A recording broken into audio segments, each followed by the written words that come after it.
جناب محمد یونس باڑی صاحب رحمۃ اللہ علیہ، جو کہ قبلہ مسعود ملت پروفیسر ڈاکٹر محمد مسعود احمد علیہ الرحمہ سے دو نسبتوں سے تعلق رکھتے تھے۔ ایک تو آپ پیر بھائی تھے، یعنی آپ دونوں کے مرشد ایک ہی تھے، کون؟ حضرت مفتی اعظم ہند حضرت مظہر اللہ شاہ محدث دہلوی علیہ الرحمہ۔ اور یہ تعلق محبت کا اتنا مضبوط تھا کہ پھر آگے چل کر حضرت قبلہ مسعود ملت علیہ الرحمہ نے اپنی سب سے چھوٹی صاحبزادی حضرت جناب یونس باڑی صاحب کے صاحبزادے جناب اطہر باڑی صاحب کے نکاح میں دی، اور یوں آپ دونوں آپس میں سمدھی بھی بن گئے۔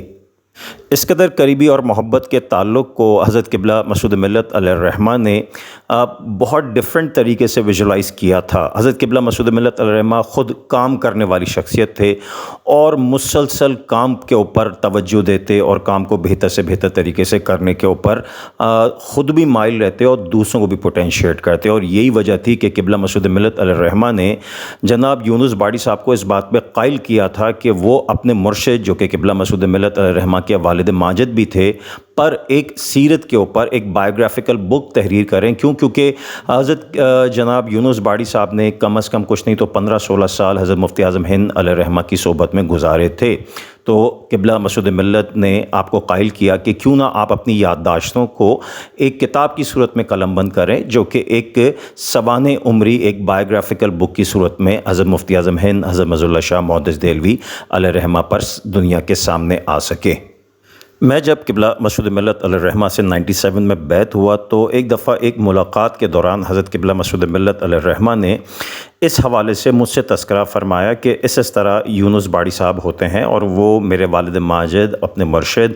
حضرت مفتی اعظم ہند پر ایک کتاب تحریر کر رہے ہیں، مگر کافی عرصے سے یہ کام چل رہا ہے لیکن مکمل ہونے کا نام نہیں لے رہا، کنکلوڈ نہیں ہو پا رہا، اس پہ کچھ نہ کچھ بہتر سے بہترین اور بہترین سے پھر اور بہترین کی طرف جو ہے وہ معاملہ لے جایا جا رہا ہے۔ تو حضرت قبلہ مسعود ملت نے میری ذمہ داری لگائی کہ آپ جا کے یونس باڑی صاحب سے ملاقات کریں، جو کہ PIB پیر الہی بخش کالونی میں رہائش پذیر تھے، آج بھی ان کی وہیں رہائش ہے، ان کی فیملی کی وہیں رہائش ہے۔ تو حضرت نے مجھے حکم فرمایا کہ آپ ان سے جا کے بات کریں کہ بھئی یہ کام ہم کس طرح پائے تکمیل تک پہنچا سکتے ہیں۔ میں نے حامی بھر لی، میں نے کہا حضرت میرے لیے تو خوشی کی بات ہوگی کہ آپ کے مرشد حضرت مفتی اعظم ہند حضرت مظہر اللہ شاہ محدث دہلوی علیہ الرحمہ کی اوپر مرتب ہونے والی کتاب میں کچھ معاونت کر سکوں۔ تو میں اس طرح یوں ایک دن پیر الہی بخش کالونی گیا، جناب یونس باڑی صاحب سے ملاقات کی۔ بہت زبردست شخصیت تھی آپ کی، بہت مہمان نواز، بہت ملنسار، بہت محبت کرنے والے، اور الفاظ کے ذخیرے کا اس قدر آپ کے پاس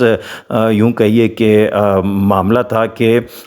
ایک کے بعد دوسرا لفظ، دوسرے کے بعد تیسرا لفظ، ایک لفظ کے اوپر کئی اس سے مشابہت رکھنے والے الفاظ کا استعمال، بہت خوبصورت اردو بولا کرتے تھے، فارسی پر بھی عبور تھا۔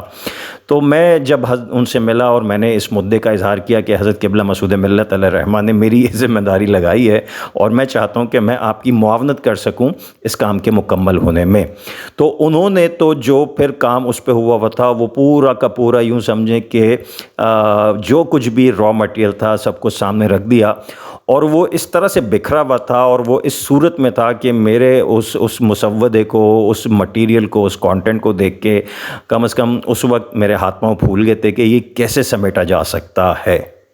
میں نے یہ تمام معاملات حضرت قبلہ مسعود ملت علیہ الرحمہ کو جا کے بتا دیے، اور میں نے یہی عرض کیا، میں نے کہا حضرت کام تو بہت بہترین ہیں، بہت ہی عمدہ مکالمے، جملے، لفظوں کا استعمال، ہیڈنگز،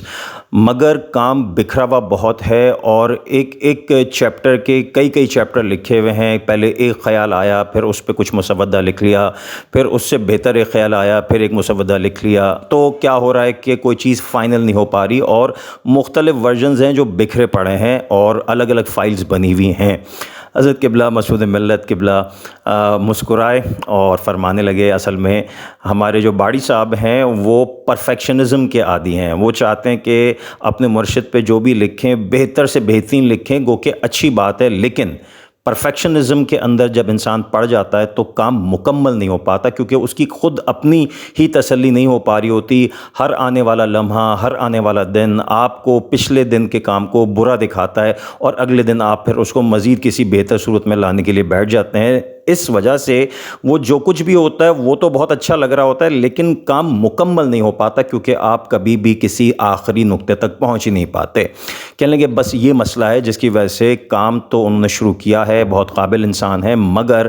بات یہ ہے کہ وہ کام کو پرفیکشنزم کے وجہ سے سمیٹ نہیں پا رہے.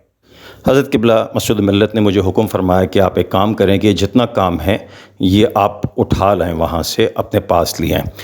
اب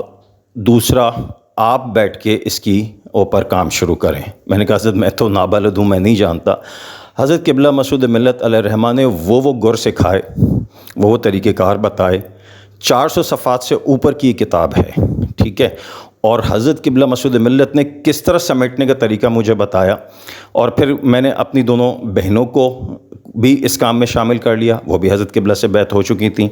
تو ہم 3 لوگوں نے, میں نے اور میری 2 بہنوں نے مل کر اس کتاب کو اس اسٹینڈرڈ کے اوپر لانا شروع کیا جو کرائٹیریا حضرت قبلہ مسعود ملت علیہ الرحمہ نے ہمیں بتایا تھا کہ یہ کام کیسے ہونا ہے.